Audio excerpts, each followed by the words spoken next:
Back to making some classical sauces. We're going to be making a Béarnaise sauce. Béarnaise sauce is actually a small sauce from Hollandaise.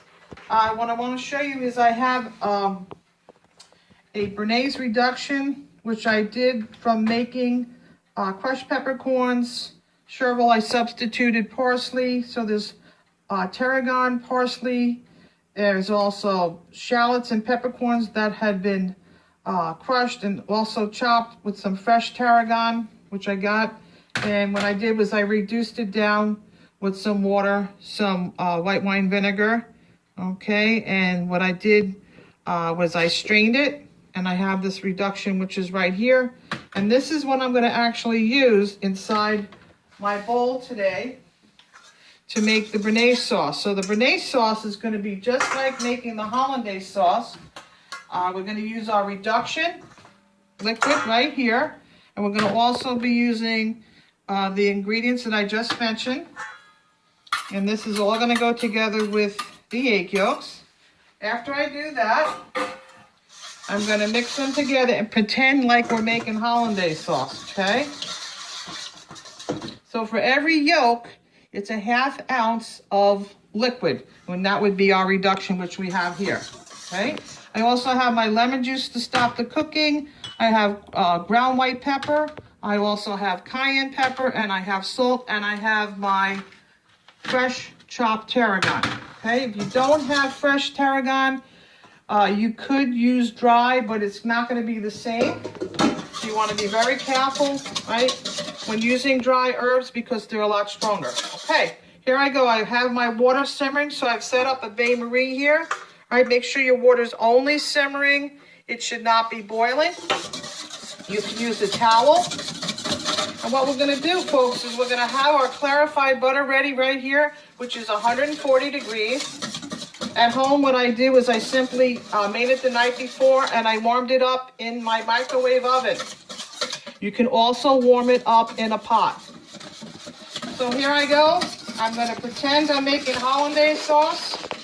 I'm going to be whisking this. I also set up over here a strainer, okay, with a stainless steel bowl so I can strain this. What I'm going to do is I'm going to make the Béarnaise sauce, strain it, and then I'm going to add more fresh tarragon. So with tarragon being such a wonderful fragrant herb, it really takes away that eggy taste that sometimes you get in a Hollandaise. Béarnaise sauce is more pungent because of the tarragon in it, and also, okay, with the amounts of vinegar that I'm using, I add just a pinch more, and I always use fresh lemon juice, and this is also going to give it that wonderful flavor. So folks, as you can see, my double boiler is simmering, and away we go. When you're whisking, you want to go one way, like the way I'm going, and what we're going to do is we're going to cook these egg yolks to the almost like whipped cream. You're going to see a trail in your bowl. It's going to almost be like making whipped cream. We're getting close. We're going to keep going. We're almost there. This is when it's really important that you cook the egg yolks enough, because what happens if you don't, the Béarnaise sauce will separate. You also want to make sure, right, if your water gets too hot, and I'm going to lower this and show you what I mean, okay, that you keep going. Okay, sometimes things happen like that. My butter spilt a little bit, but I'm not worried because I'm using paper towel on my stove. You want to keep your station nice and clean. Have all your mise en place ready. As you can tell, the egg yolks are starting to thicken, folks. Does everybody see that? Okay, we're getting close, folks. Now, what's going to start to happen is the sides of the bowl. You're going to see, right, the egg yolks are just starting to get thick. Here we go. Here's the magic. We're almost there. Is it going to leave a trail? Almost. This is the breaking point, right? You want to make sure you cook these egg yolks enough. I'm going to actually shut the water off because I know I'm really close. And I want to stop the cooking process, and I'm going to add the magic ingredient. The magic ingredient is the lemon juice. Okay, we're almost there, folks. I'm going to give this another second. Okay, so when you're making Béarnaise sauce, making hollandaise sauce, you want to make sure, once again, that you mix, right, it enough, and make sure you cook the egg yolks enough so it's thick enough, folks. I'm going to show you the consistency. Does everybody see? It's also leaving that trail that we talked about. That's it. Going to add a drop of lemon juice to this and stop the cooking process. Automatically, that stops it. Now you want to work in a warm area. This is where we want to form our emulsion. So I'm using a very small ladle. This is a 1 ounce ladle. And my secret song when I'm making hollandaise sauce and Béarnaise sauce is a song from way back in the 70s. From Butch Cassidy and the Sundance Kid. And the song was Raindrops Keep Falling on My Head. And here I go. Very slowly I add the clarified butter. Okay, make sure your clarified butter is 140 degrees. You want to get it started really slow. You don't rush the process. When you're forming an emulsion, you're adding oil and liquid together. And the liquid actually is your reduction and also your egg yolks. Now, egg yolks have lecithin, right, which is going to help form this emulsion. As you can see, it's almost, right, forming an emulsion. So you're going to wait till it's actually just about thick enough so you can finish up. So I've done a 2 egg yolk Béarnaise sauce, which means I've done 1/4 of the recipe in the On Cooking book, which is on page 230, which is your hollandaise sauce. And then Béarnaise reduction is on 231. So for the Béarnaise reduction in the book, it tells you that would be for a quart, the amount. So what I did was I also did that by 1/4. So the whole recipe is 1/4. All right, so I'm gonna only add 6 ounces of this clarified butter. Make sure when you're doing clarified butter, you're using clarified butter that's not salted, because you're gonna be adding salt. You're gonna add some white pepper and cayenne. All right, so we're almost there, folks. We've got another ladle or two. I'm going to show you one of my other secrets of how do I know if I have enough butter. And what you're going to do is after we strain this, we're going to check on the back of the spoon and see if there's little bubbles.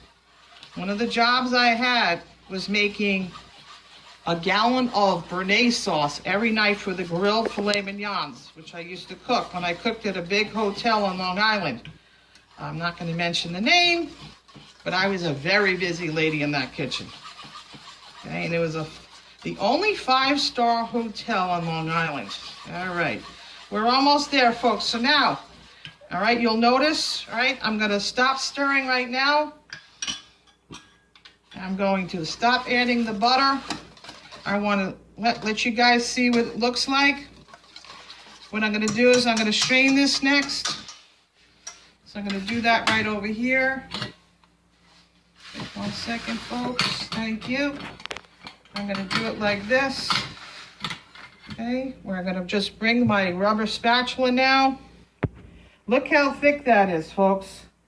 All right, so what we're going to do is we're going to strain the peppercorns. Strain this tarragon. I've also used the stems that have that really wonderful flavor. We don't want to eat this. We just want to flavor the sauce. That's why we're going to strain it. Just as if we were going to strain the stock. I'm almost done. After I strain this, I'm going to put this, press this right through my sieve. I don't have a chinois at home, folks. I'm sorry.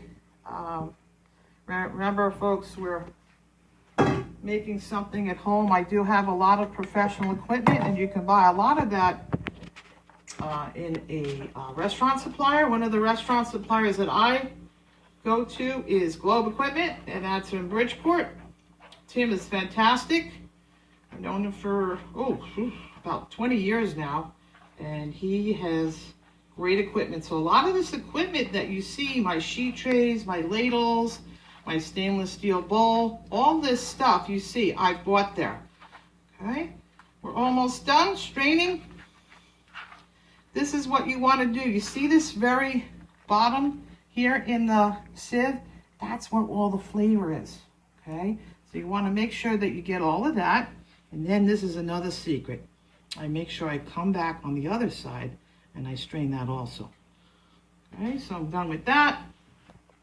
Now, what I'm going to do is I'm going to add a pinch of white pepper. White pepper is got a nice little punch to it. I'm going to add some salt. Okay, you can use kosher salt, iodized salt. I like using kosher. I'm going to take a little bit of cayenne pepper. Bam, bam, bam, and a little of that. Be careful. Cayenne pepper can be very spicy. I'm going to add some of that wonderful fresh tarragon. And then what I'm going to do is I'm going to actually mix it. Now, one of the most important things that we have to do as chef is to taste our food. So, what I'm going to do is I'm going to show you what the Béarnaise sauce should look like. And now we're going to do a close-up right now with Chef Choate. And she's going to taste her Béarnaise sauce. I like it. It tastes really good. I'm going to give it a little more salt. A pinch more cayenne. I'm going to stir it. And I'm going to show you guys what the final product looks like. Okay? I'm also going to add a pinch more lemon juice. Okay? All right? And then I'm going to taste it one more time. And then I'm going to tell you if this is really good. Ooh la la. Folks, here's your Béarnaise sauce.